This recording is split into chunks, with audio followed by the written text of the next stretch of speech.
Hello everyone. Get further into the picture here. So in my last video I was sort of doing my, what do I have in my hair? Ew, I have dried leaves in my hair. Okay. I'm a fucking fairy, y'all. I have dried leaves in my hair and I grow mushrooms in my yard. But my last video I had talked a lot about how my granny was in hospice care and my sister was coming up to visit and everything like that. If you haven't seen that, go watch that video. It's the one before this one. I'm not linking it below because I'm lazy.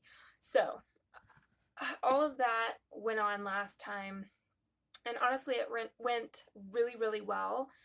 My granny didn't have enough energy to get dressed and everything that day, so she was in her pajamas, and it was also the first day that she's like couldn't do that for her family. It was, get dressed, and she just was in too much pain and was not able to lift her arms and everything to get into the outfit for the day. So she just stayed in her pajamas and had a blanket in her lap, and she got to say hi to all of her nieces and nephews, some of them in which, of course, she hasn't seen for years because my other sister lives in a different state. And then my other sister, of course, brought her husband with her and her child. So that all went really, really well. And I'm glad that she got to just talk to them and, say her little thing to each of the people. Unfortunately, 4 days ago, my granny did pass. So I waited a few days to make a video because, of course, I've been quite a big mess, but I figured I'd put on a crap ton of mascara, that way I can't cry. Or at least if I do, I'll stop really quickly. But it was good that everybody got to have their last visit a couple of weeks ago. I know that family drama a couple years ago, like way years ago, not a couple, maybe, I can't even say, maybe 5-6 years ago, something like that. Probably 6 years ago, my granny and granddad and I all sort of had a falling out because they just were not wanting to accept me the way that I was, and I was in my rebellious young adulthood, and I was just kind of like, oh, well, screw you if you're not going to accept me kind of attitude. And I think everybody gets like that at some point in their late teens, early 20s. For me, it was both. But I mean, they're Jehovah's Witnesses, and they very much did not appreciate like how I look. Not to say that all Jehovah's Witnesses don't like how I look, but they certainly did. And of course, they were also older, and they have their preconceived ideas, and how they were raised and everything like that is so different from how I was raised. But unfortunately, through those differences and through those disagreements, they ended up not like legally disowning me as their granddaughter, but just like basically ignoring me. Sorry, my phone's going off. And they didn't want to talk to me.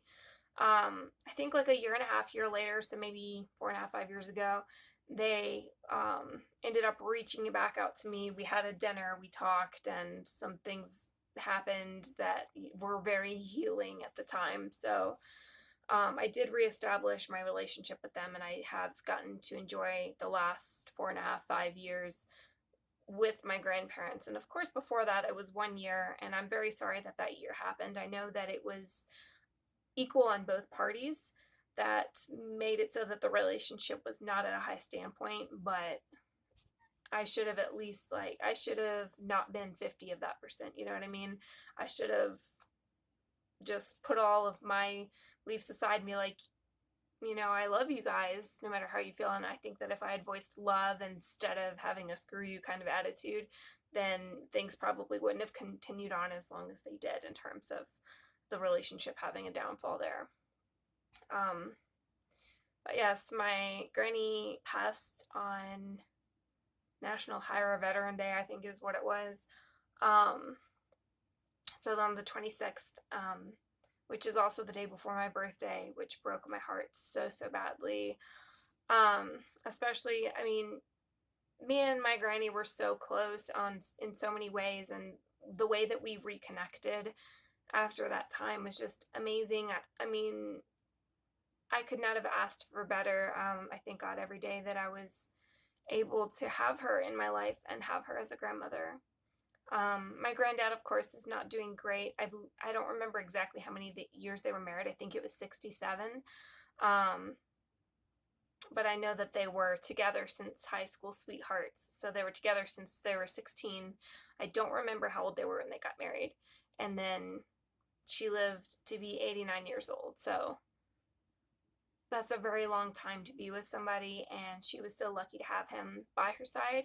I know my granddad, of course, was so heartbroken, and if you guys want me to send a video or make a video going a little bit more into detail, I will go into a little bit more detail. Um, but cancer, of course, was involved, and any of you who have had somebody that has had a cancer or had their person, whether it be parents, friend, grandparent, spouse, sibling, offspring, no matter which one it was, I know that you know how hard it is to watch somebody have cancer. And the details of that in the end were quite extreme and hard for well, I say extreme. It's probably not extreme for a hospice care situation. It's probably the norm. Um, but her passing was not pretty, and I guess no death is, but um, she was at peace in the end, and I can go off into some details if you guys want me to, but otherwise I won't.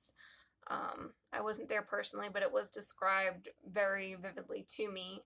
I had not seen her since the last visit that we had when I made that video and talked about it.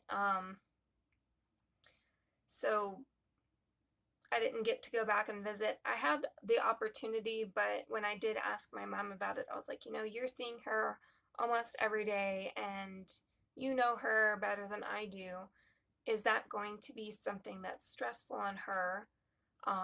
Or is it going to help her? Or is she even really going to be aware anymore that I'm there? Because she really lost most of her awareness in the last few days for sure. And mom was like, no, I don't think that I actually want you to see her this way, and she's not going to know that you're there, because she got to a point, I mean, with the not eating and everything, that she probably had some like hallucinogenic effects and everything, and from being so dehydrated.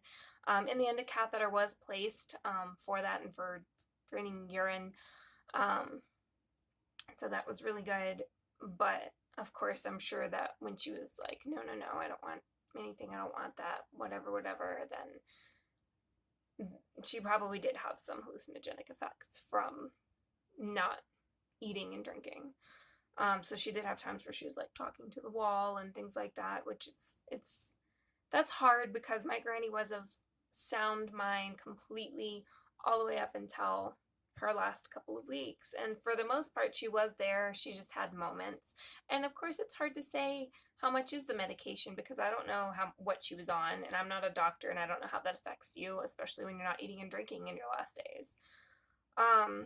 So to a certain degree, as much as I would have liked to have been there, I'm also glad that I wasn't there, because I am blessed that the last memories that I have of my grandmother are her comfortable sitting in a chair with a blanket on her lap, seeing her family with a smile on her face, still laughing and joking with me, and sipping on her wine. Like, all of those things mean so much to me, and I hold them so close to my heart, and I try not to cry. I'm gonna miss her so much, and she meant absolutely so much to me, and I was so grateful to have her for as long as I did. So a lot of people don't even get to know or meet their grandparents, and I have been fortunate enough to live to 25 years old and have known my grandparents for so long. So I'm so blessed and grateful that she was in my life. But on that note, since I'm apparently going to have the waterworks starting, and my timer is going off because my tabbouleh is ready and on the stove, so I will go ahead and stop this video and upload it, and you guys hopefully will not see me crying in the next video. And I'll try to make one a little bit sooner than I did this time. Of course, it's been a rough time for me and my family, so I've been slacking and not really trying getting on there to make the videos. But my goal is to get one out a week for sure, because it's good for me to talk to you guys and just to have people that maybe I can connect with. So thank you guys so much, and peace out. I will see you in the next video.